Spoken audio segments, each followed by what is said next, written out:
여러분, 안녕하세요. 혹시 어제 마트에서 이런 경험하신 분 계세요? 카트 밀고 가다가 잠깐 내가 뭘 사러 왔더라? 하면서 멍하니 서 있는 순간. 그래서 다시 돌아다니다가 맞다. 우유. 하고 우유를 집어들었는데 집에 와서 냉장고를 열어보니 우유가 이미 들어있는 거예요. 내가 언제 샀지? 아니면 요즘 은행에서 어르신 우대창구로 오세요 안내받을 때 그 묘한 기분. 어르신? 나를?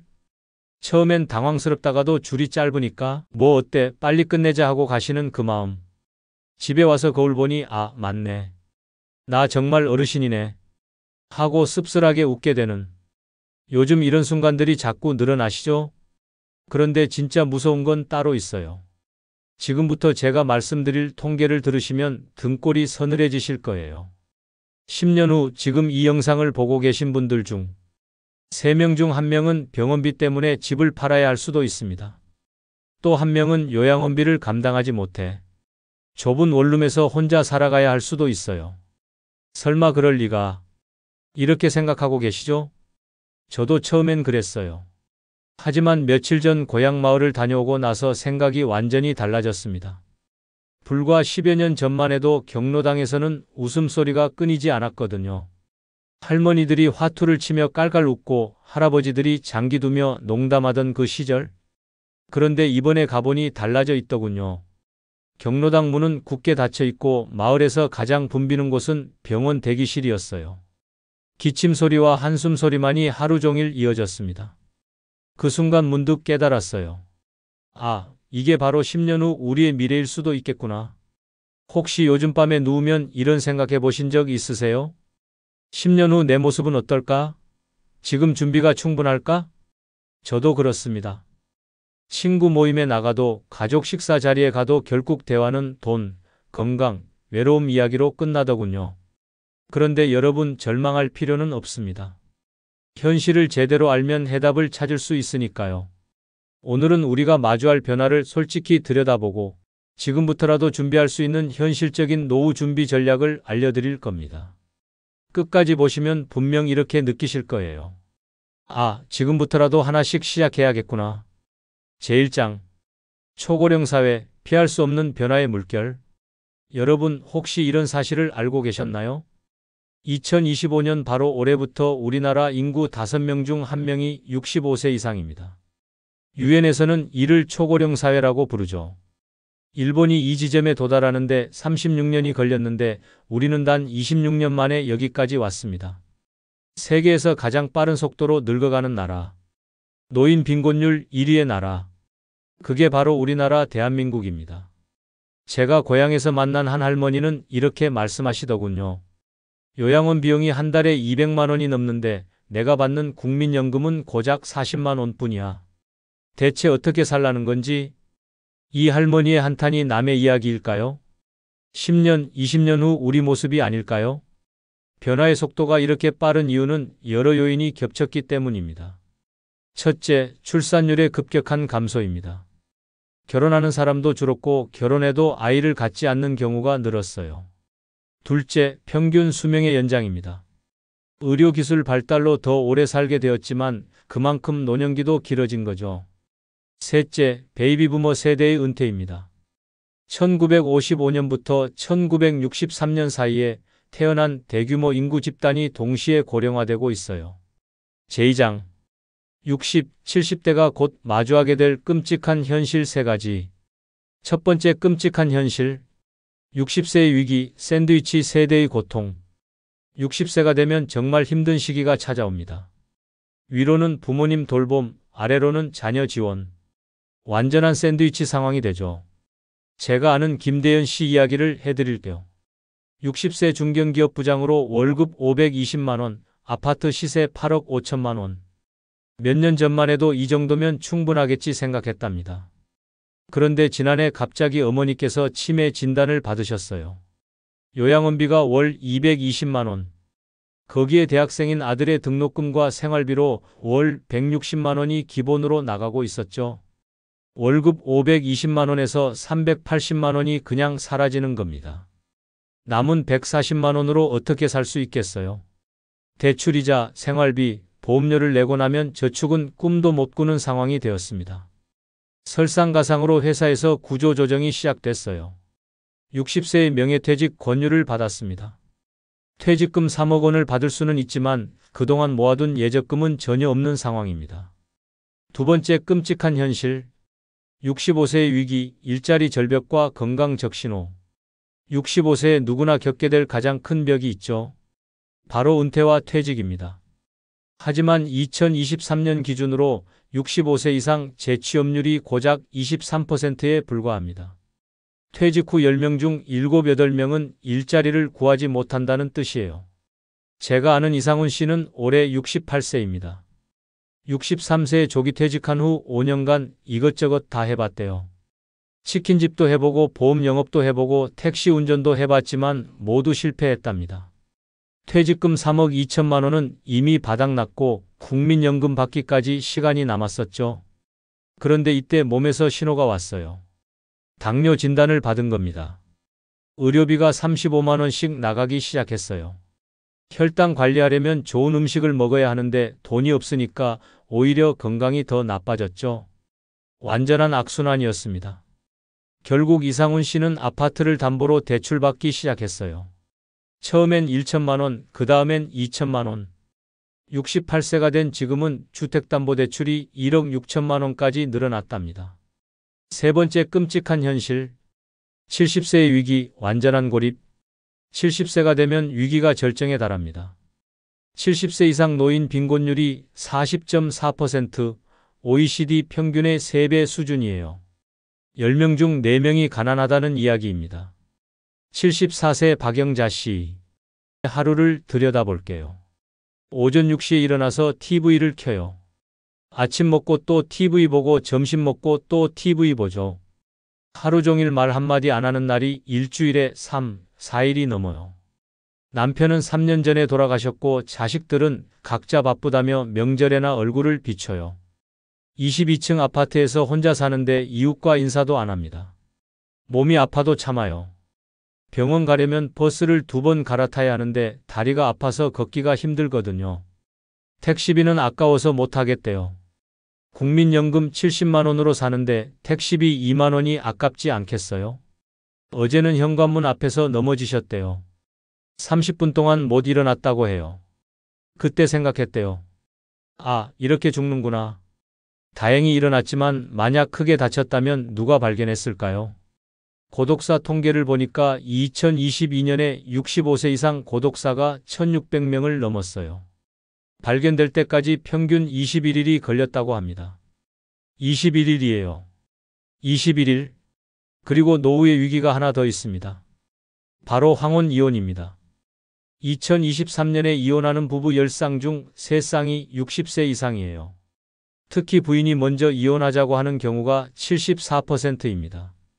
66세 조미영 씨의 경우를 보면 40년 결혼 생활 동안 남편은 집안일 한번 도와본 적이 없었대요. 퇴직 후에는 집에서 TV만 보며 시간을 보내고 조미영 씨가 파트타임으로 벌어오는 돈으로 생활했어요. 결국 조미영 씨가 이혼을 선택했어요. 이렇게 살 바에야 혼자 사는 게 낫겠다. 그렇게 생각했거든요. 제3장. 먼저 경험한 고령화 사회의 미래. 12년 앞선 일본의 경험. 일본은 우리보다 12년 먼저 초고령 사회에 들어갔어요. 2011년이었죠. 그들이 겪은 일을 보면 우리 미래가 보입니다. 일본의 현재 상황이 어떤지 아세요? 65세 이상이 29.1%, 3명 중 1명이 노인인 거죠. 그 결과 무엇이 벌어졌느냐? 첫째, 지방이 사라져가고 있어요. 일본 기초자치단체 전체 1700개 중 896개가 소멸 위험 지역이래요. 절반 이상입니다. 둘째, 의료비 폭증입니다. 일본 의료비가 GDP의 11.2%까지 올랐어요. 우리나라는 현재 8.4%인데 일본 수준이 되면 연간 의료비만 230조 원이 넘어갑니다. 셋째, 고독사의 급증입니다. 2022년 일본 고독사가 2만 9천 명을 넘었어요. 하루에 8명이 혼자 죽어가는 거예요. 일본도 처음엔 우리와 똑같이 힘들었어요. 의료비 폭증, 간병인 부족, 고독사 증가. 하지만 포기하지 않고 해법을 찾아갔어요. 그들이 찾은 답 중 하나가 지역 커뮤니티 케어였어요. 한 지역 안에서 병원, 복지, 주거, 간병 서비스를 모두 연결해 놓는 거예요. 예를 들어 한 구역 안에 병원과 약국, 재활센터, 노인 돌봄 주택이 붙어 있어서 버스 타고 30분씩 이동하지 않아도 생활권 안에서 모든 걸 해결할 수 있어요. 또 이웃 자원봉사 네트워크를 운영해서 전문 간병인이 부족할 때는 동네 주민이 일정 교육을 받고 돌봄 활동에 참여하도록 했어요.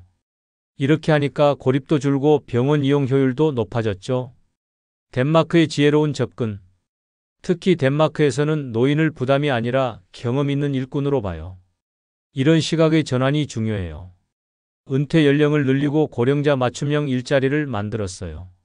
체력은 크게 쓰지 않지만 경력이 중요한 분야. 도서관 사서, 지역 문화 해설사, 원예 관리 같은 일을 고령자가 맡아요. 국가에서 재교육 프로그램을 무료로 제공해서 65세 이후에도 새로운 기술을 배우고 다시 일할 수 있게 도와줘요. 그 덕분에 덴마크는 70대 취업률이 OECD 평균보다 훨씬 높고 노인 빈곤율도 7%대로 매우 낮아요.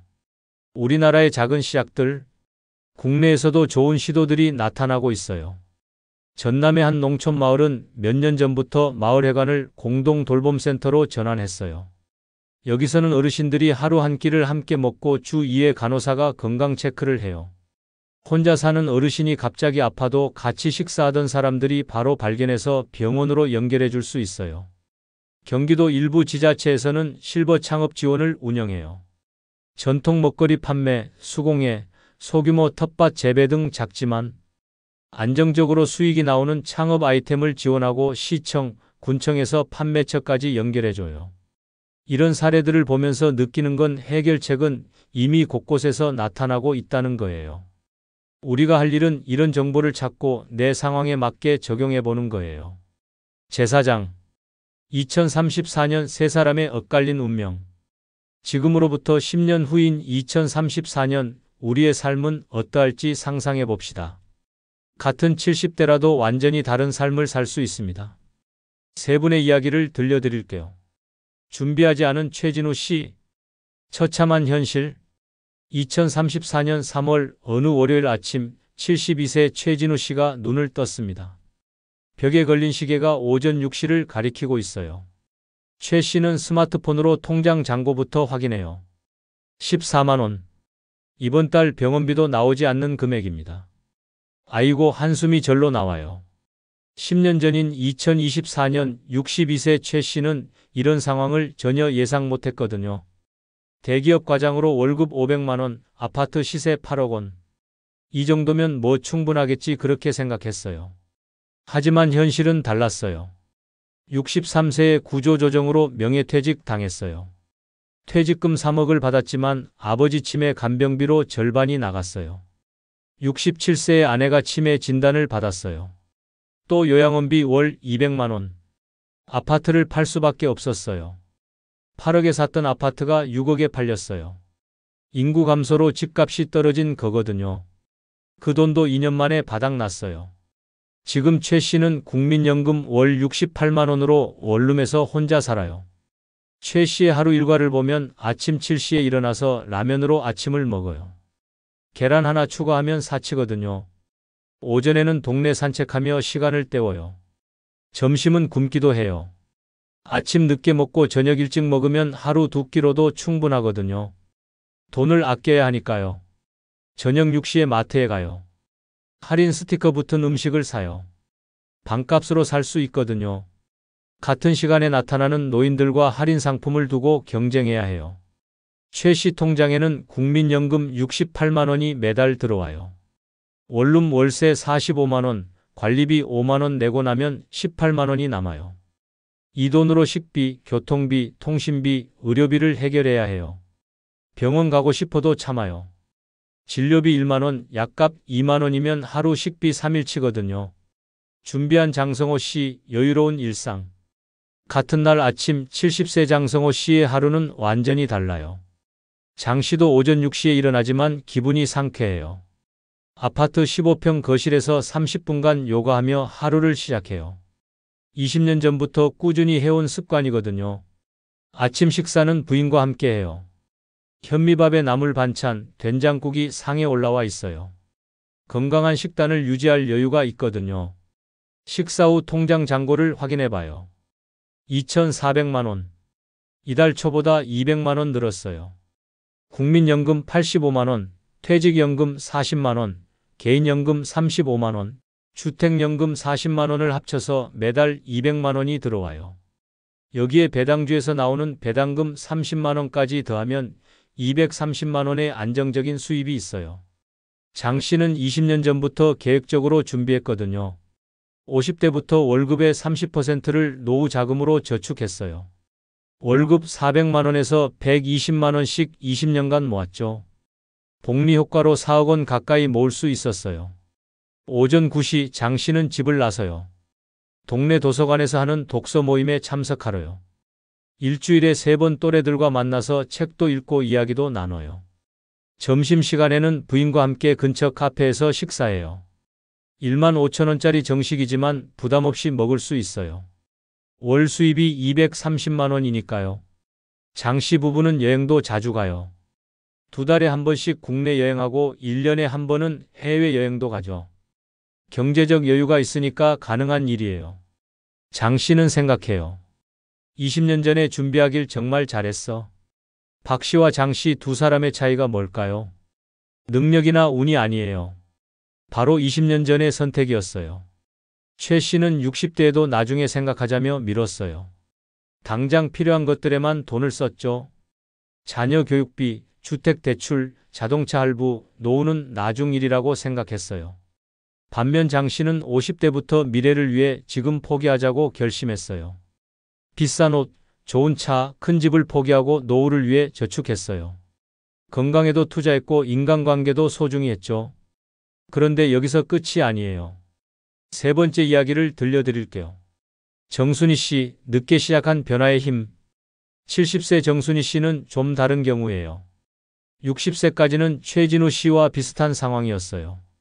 준비가 거의 안 되어 있었거든요. 하지만 5년 전 65세에 지금이라도 늦지 않았다며 변화를 시작했어요. 먼저 동네 복지관 요가 교실에 나가기 시작했어요. 거기서 만난 친구들과 함께 동네 주민들을 상대로 하는 소규모 반찬 가게를 시작했답니다. 월 수입이 크지는 않지만 월 50만 원 정도는 추가로 벌 수 있게 되었어요. 더 중요한 건 새로운 친구들과 함께할 일이 생겼다는 거예요. 국민연금 60만 원과 반찬 가게 수입 50만 원. 월 110만 원으로는 넉넉하지 않지만 삶의 질이 크게 달라졌어요.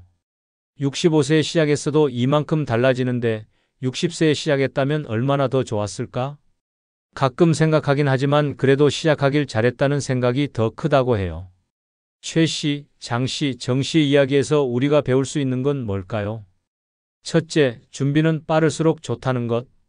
장 씨처럼 50대부터 준비하면 가장 좋죠. 둘째, 하지만 늦었다고 포기하면 안 된다는 것.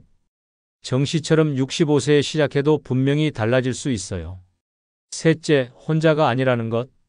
우리 모두 같은 고민을 하고 있고 함께 해결책을 찾아갈 수 있어요. 제5장. 당장 시작해야 할 7가지 노후 준비 전략. 첫 번째 전략. 돈 쓰는 습관 바꾸기. 가장 먼저 가계부부터 써보세요. 먼저 한 달간 쓴 돈을 모두 기록해 보세요. 설마 그런 걸 다 기록해? 네, 다 기록해 보세요. 그러면 깜짝 놀라실 거예요. 어디로 돈이 새고 있는지 보이거든요. 보통 외식비, 쇼핑비, 교통비에서 생각보다 많은 돈이 나가요. 이런 부분들을 조금씩 줄여보세요. 외식을 주 3회에서 2회로, 쇼핑을 월 2회에서 1회로. 작은 변화지만 1년이면 큰 차이가 나요. 월 30만 원을 줄이면 연간 360만 원. 이 돈을 노후 자금으로 저축하는 거예요. 다음으로 지금부터라도 자녀 지원에 선을 그어야 해요. 자녀를 사랑하는 마음은 당연해요. 하지만 무제한 지원은 결국 모두에게 독이 될 수 있어요. 명확한 한계선을 정해보세요. 대학 등록금까지는 부모 책임. 하지만 그 이후 대학원이나 유학, 결혼 자금은 최대한 본인이 해결하도록. 그래도 내 자식인데. 그런 마음 충분히 이해해요. 하지만 여러분도 노후 준비를 해야 해요. 자녀와 솔직하게 대화해 보세요. 아빠, 엄마도 노후 준비가 필요하다고. 진짜 사랑은 때로는 선을 긋는 것이기도 해요. 그리고 가장 중요한 것, 빚이 있다면 그것부터 정리하세요. 60대 전에는 모든 빚을 정리해야 해요. 특히 신용카드 대출, 마이너스 통장 같은 고금리 대출은 최우선으로 갚으세요. 주택담보대출도 가능한 한 줄이세요. 퇴직 전까지 원금 50% 이상 줄이는 게 목표예요.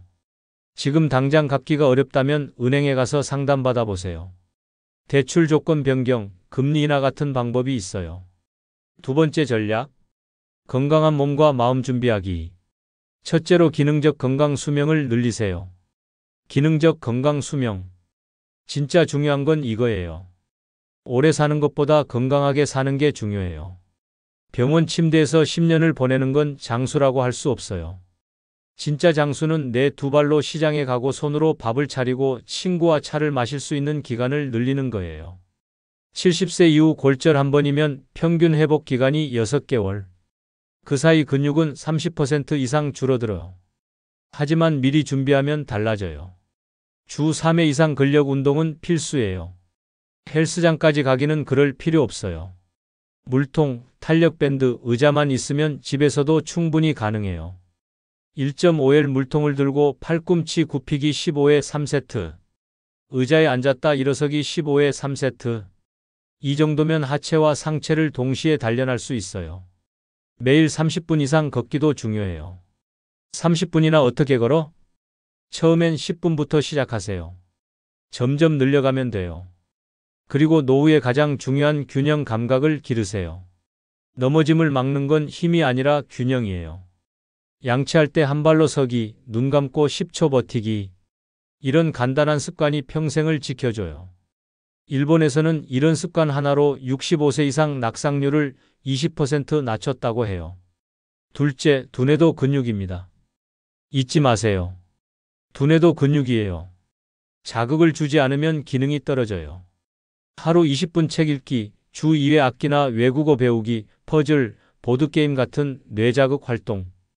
이 나이에 새로 배우기가 천만에요. 배움에는 나이가 없어요. 오히려 경험이 쌓인 지금이 더 깊이 있게 배울 수 있는 시기예요.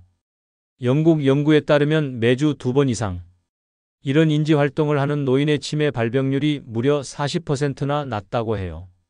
세 번째 전략, 든든한 4가지 연금 만들기. 여러분, 노후 준비에서 가장 중요한 건 하나의 수입원에만 의존하지 않는 거예요. 마치 4개의 기둥으로 집을 바치듯이 4가지 연금으로 노후를 바쳐야 해요. 1. 국민연금. 국민연금은 우리 모두의 기본이에요. 2023년 기준 평균 수령액이 월 68만 원. 적다고요? 맞아요. 하지만 이것부터 시작이에요. 가입 기간이 늘어날수록 수령액도 늘어나요. 40년 가입하면 월 100만 원 정도 받을 수 있어요. 혹시 가입 기간이 짧으시다면 추가 납입을 고려해 보세요. 과거에 빠진 기간을 돈 내고 채우는 거예요. 당장은 부담스럽지만 장기적으로는 도움이 돼요. 2. 퇴직연금.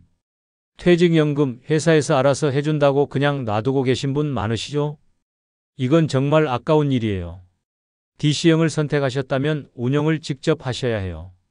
그냥 놔두면 저금리 예금에만 들어가서 거의 안 늘어나거든요. 주식형 펀드 50%, 채권형 펀드 50% 정도로 분산해 보세요. 어려우시면 은행에 가서 상담받아 보세요. 3. 개인연금. 개인연금은 정말 좋은 제도예요. 돈도 모으고 세금도 아낄 수 있거든요. 연말정산 때 최대 72만 원까지 세액공제를 받을 수 있어요. 연금저축, IRP 둘 다 가입하시면 연간 900만 원까지 납입할 수 있어요. 월 75만 원씩이요. 부담스럽다고요? 그럼 월 30만 원부터라도 시작해 보세요. 작은 금액이라도 꾸준히 하는 게 중요해요. 4. 주택연금. 집을 담보로 맡기고 평생 연금을 받는 거예요. 집에 계속 살면서 말이에요. 예를 들어 6억 원 집을 가진 65세 부부가 가입하면 월 140만 원 정도 받을 수 있어요. 부부 중 한 명이 살아있는 한 계속 받고요. 집값 떨어지면 어떻게 하냐고요? 걱정 마세요. 정부가 보증해요. 집값이 떨어져도 연금은 그대로 받아요. 반대로 집값이 오르면 더 많이 받을 수도 있고요. 네 번째 전략. 일을 놓지 않기. 70세 이후에도 일할 수 있다는 건 단순히 돈의 문제가 아니에요. 아침에 일어날 이유가 있고 내가 누군가에게 필요한 존재라는 감각을 유지하는 것. 이게 정말 중요해요. 고용노동부 시니어 인턴십 한국노인인력개발원 홈페이지를 확인해 보세요. 구청이나 면사무소 시니어 클럽도 좋고 주민자치센터 평생학습관에서 자격증 과정도 들어보세요. 마을 안전지킴이, 지역 문화 해설사, 학교 방과 후 돌봄 이런 의미 있는 일들이 많아요. 세대 간 소통도 중요해요. 어르신이 젊은이에게 전통 기술을 가르치고 젊은이가 디지털 기술을 알려주는 이런 상호 멘토링이 늘어나고 있어요. 평생학습관, 도서관, 문화센터에서 이런 프로그램을 찾아보세요. 다섯 번째 전략. 디지털 기술 익히기. 요즘 세상은 정보가 곧 돈이에요. 복지 신청, 병원 예약, 요양 서비스 안내, 정부 지원금 조회까지 대부분이 이제 스마트폰으로만 가능해요. 나는 기계랑 안 친해. 그 마음 이해해요. 저도 그랬거든요. 하지만 한 번만 넘어서 보세요. 꼭 배워야 할 4가지 디지털 기술입니다. 첫째, 스마트폰 결제와 송금. 은행 가지 않아도 집에서 편하게 돈을 주고받을 수 있어요. 둘째, 온라인 병원 예약과 원격 진료. 몸이 불편할 때 집에서도 진료를 받을 수 있어요. 셋째, 정부 지자체 복지 앱 사용법. 기초연금, 건강검진, 복지 혜택 신청까지 모두 스마트폰으로 가능해요. 넷째, 화상통화. 자녀, 손주와 얼굴 보며 이야기하고 의사와도 영상으로 상담할 수 있어요. 이런 것들 어디서 배우면 될까요? 요즘 행정복지센터, 주민자치센터에서 스마트폰 활용 교육 프로그램을 무료로 운영하는 경우가 많습니다. 노인복지관에서는 기초부터 반복 학습까지 연령대에 맞춘 교육이 있어요. 평생학습관에서는 앱 설치, 결제, 온라인 예약 실습까지 진행하는 체계적인 강좌를 제공합니다. 나는 기계랑 안 친해. 그 마음을 딱 한 번만 넘으시면 노후가 훨씬 넓어지고 안전해지고 가벼워집니다. 여섯 번째 전략. 돌봄 미리 준비하는 지혜. 나이가 들면 돌봄이 필요해질 가능성이 높아져요. 그러니 미리 알아둬야 해요. 특히 장기요양보험 제대로 알아두세요. 65세 이상이 되면 장기요양보험을 신청할 수 있어요. 1등급부터 5등급까지 있고 등급에 따라 받을 수 있는 서비스가 달라져요. 1에서 2등급은 요양원 입소가 가능하고 3에서 5등급은 재가 서비스를 받을 수 있어요. 재가 서비스는 집에서 받는 서비스로 방문요양, 방문간호, 주간보호 등이 있어요.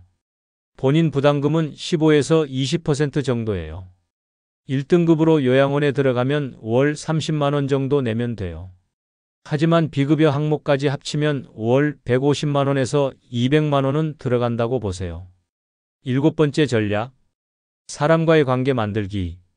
돈과 건강만큼 중요한 게 사람이에요. 나이가 들수록 혼자서는 살 수 없어요. 1.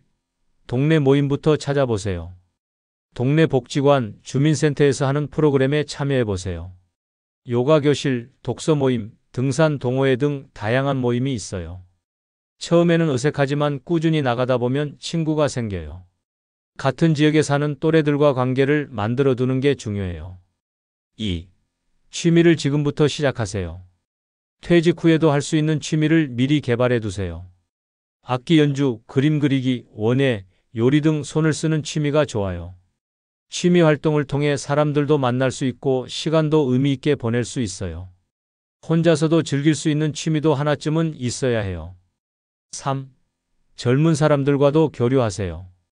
젊은 세대와의 교류도 중요해요. 대학교 평생교육원, 문화센터에서 하는 세대 통합 프로그램에 참여해 보세요.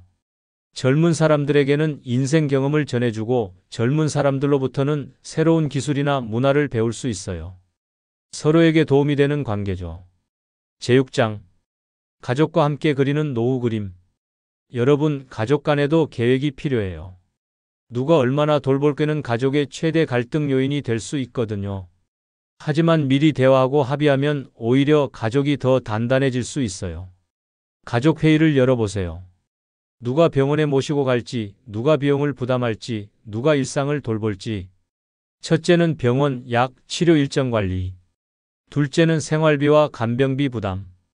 셋째는 장보기, 청소 등 일상 지원. 이렇게 나누면 돌봄이 의무가 아니라 협력이 돼요. 우리 가족은 그런 걸 안 해도. 아니에요. 사랑하는 가족이니까 더 명확하게 해야 해요. 부모 세대도 자녀에게 고마움과 미안함 사이에서 흔들리는 마음이 있어요.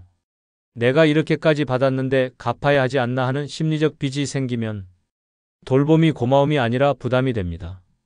그래서 내 몫은 여기까지라는 선을 미리 정하는 것이 모두를 편하게 합니다. 예를 들어 경제적 지원은 여기까지, 이후엔 요양원이나 외부 서비스 이용이라고. 이렇게 못 박아두면 자녀도 불안 없이 계획을 세울 수 있어요. 이건 이기적인 결정이 아니라 남은 가족 모두가 무너지지 않게 하는 안전장치입니다. 그리고 힘든 이야기지만 가능하다면 연명치료 여부도 미리 정해두세요. 이런 대화가 있어야 마지막 순간에 가족들이 죄책감과 갈등 없이 올바른 선택을 할 수 있어요. 제7장 실제 변화 사례들. 강명수 씨는 58세에 당뇨 진단을 받았어요. 그때까지는 노후 준비를 거의 안 했었거든요. 하지만 포기하지 않았어요. 늦었지만 그래도 10년은 남았다며 새로운 계획을 세우기 시작했어요. 개인연금 가입, 퇴직연금 운용 방법 변경, 생활비 전략, 건강관리 시작. 지금 65세가 된 강명수 씨는 말해요. 58세에 깨달은 게 오히려 다행이었다고. 그때 시작 안 했으면 지금 어떻게 됐을까? 62세 이은주 씨는 다른 상황이에요. 전업주부로 살다가 60세에 이혼했거든요. 국민연금도 제대로 안 들어서 월 23만 원밖에 못 받아요. 지금도 식당에서 일하며 버티고 있어요. 하지만 이은주 씨는 후회보다는 다른 분들께 조언을 전하고 싶어 해요. 다른 분들은 저처럼 되지 마세요. 특히 여성분들 본인 명의 연금 꼭 들어두세요. 67세 김정수 씨는 작년에 아내를 떠나보냈어요. 처음엔 모든 것이 막막했어요. 하지만 동네 복지관에서 목공예 수업을 듣기 시작했어요. 손재주가 있다는 걸 뒤늦게 발견했죠. 지금은 직접 만든 나무 장난감을 어린이집에 기부하고 있어요. 아내가 보고 있다면 기뻐할 것 같다고 해요. 노후 준비의 핵심은 이거예요. 언제 시작하든 어떤 상황이든 새로운 가능성은 항상 있다는 것. 노년을 단순히 쇠퇴의 시기로 보지 마세요. 오히려 완성의 시기로 봐주세요. 지금까지 쌓아온 경험과 지혜를 다음 세대에 전하는 시기, 진정한 나를 찾아가는 시기, 삶의 의미를 되돌아보는 시기. 이렇게 생각하면 노년이 두려움이 아니라 기대가 될 수 있어요. 죽음에 대해서도 이야기해 볼게요. 누구에게나 오는 자연스러운 과정이에요. 사전 의료 의향서를 작성해 보세요. 내가 의식을 잃었을 때 어떤 치료를 받고 싶은지, 어떤 치료는 받고 싶지 않은지. 가족들과도 이런 이야기를 솔직하게 나눠보세요. 처음엔 어색하지만 이런 대화가 있어야 해요. 그리고 꼭 돈만이 유산이 아니에요. 내가 살아온 이야기, 가족들에게 전하고 싶은 메시지, 다음 세대에게 주고 싶은 조언. 이런 것들에 대해 나만의 자서전을 써보세요. 거창할 필요 없어요. 일기 쓰듯이 기록하다 보면 내 인생의 의미를 다시 발견할 수 있어요. 가족들과 함께 사진을 정리하고 옛날 이야기를 들려주세요.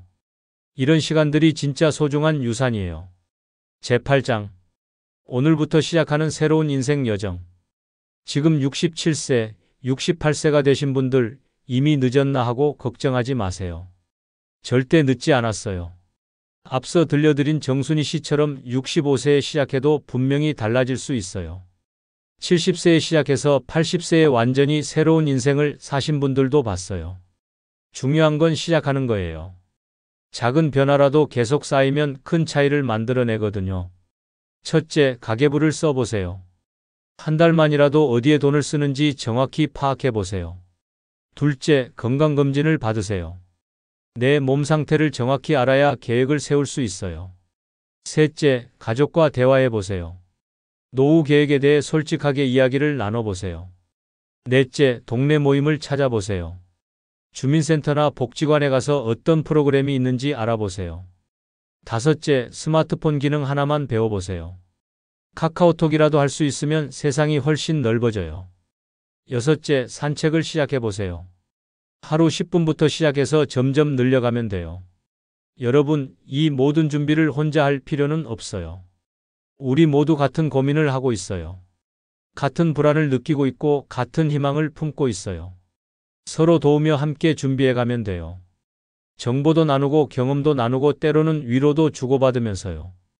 늙는 건 선택이 아니지만 어떻게 늙을지는 우리가 선택할 수 있어요. 한 철학자 선생님이 말씀하셨죠. 사는 것이 곧 늙는 것이지만 늙는 것도 배워야 한다. 준비 없이 흘려보낸 하루가 쌓이면 그게 후회가 되는 노년이 돼요. 하지만 오늘 시작하는 작은 변화가 10년 후, 20년 후를 지켜줄 든든한 울타리가 될 거예요. 여러분이 생각하는 행복한 노년은 어떤 모습인가요? 건강한 몸으로 사랑하는 사람들과 시간을 보내는 것. 경제적 걱정 없이 하고 싶은 일을 마음껏 하는 것. 내가 살아온 의미를 되돌아보며 평안한 마음을 갖는 것. 어떤 답이든 좋아요.